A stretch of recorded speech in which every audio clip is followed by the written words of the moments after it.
Now, my first guest is the dizzy blonde who became a Hollywood power player as a producer and actress without losing an ounce of her sexy lovability. To mark her 60th year, she's written an account of her life, both honest and revealing.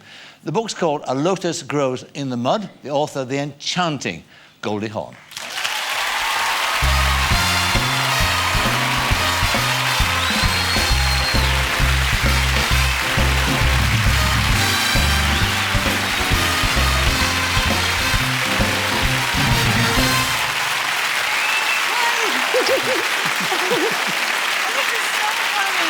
What's funny?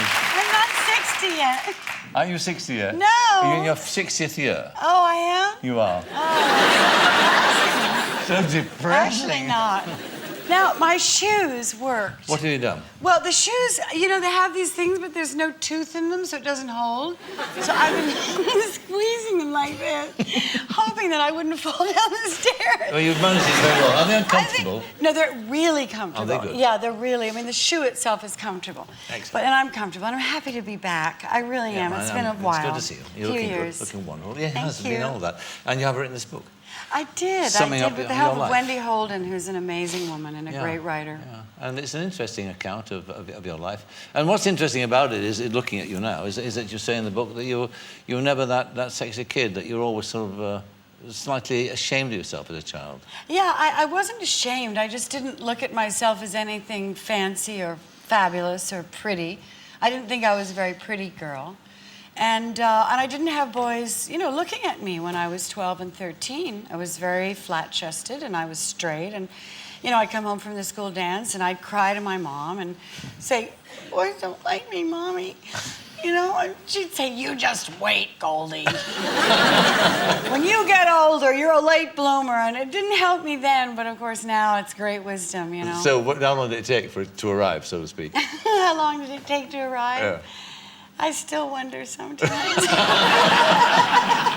It's also interesting, too, that in those days, when you were a kid growing up, that you had no ambition to be what you are now, this Hollywood actress. I didn't really. I was a dancer. I started out dancing. I loved to dance. It was everything to me. I was joyous when I was moving my body. I worked very, very hard.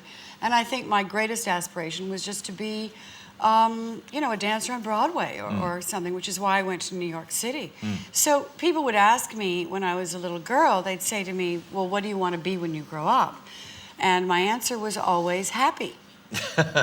and you know, really, and that's what I got, really. It was like, you know, that's so cute, but what do you really want to be, you know?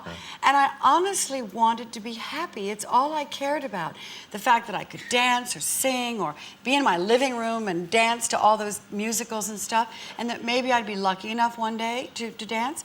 But to be happy was what I really wanted to be. Well, I mean, you've made people happy because you're a funny woman. I mean, when did you discover, how soon in your life, that you had the ability to make people laugh? Well, I learned, I guess, in high school when Was there a moment? There was a moment, yes. My grades weren't good enough, actually, to get the lead role. But, so they put me in as the mayor's wife. And all she has to do in Bye Bye Birdie, really, is faint. So I had no lines. But I fainted. And as I fainted, I don't know, timing or whatever, it was like this, you know, monumental laugh, and I went, oh my God, they're laughing. This must be funny. And then when I went on the road for a show where I was dancing and I was doing Guys and Dolls, and I was in the chorus, and I had one line, and my line was, has anyone seen an earring around here? And that got a laugh. I thought, was that funny? And then I did Romeo and Juliet, and I'm in this big drama, and I was so into it. And really, it was, you know, it's a tragedy. And I sat there listening to the nurse in one of these, you know, great orations that she was giving, and I did something, I guess, with this, and I looked up or whatever, and the whole 3,000 people started laughing, and I went, oh, I'm gonna be fired. And why are they laughing at me, you know?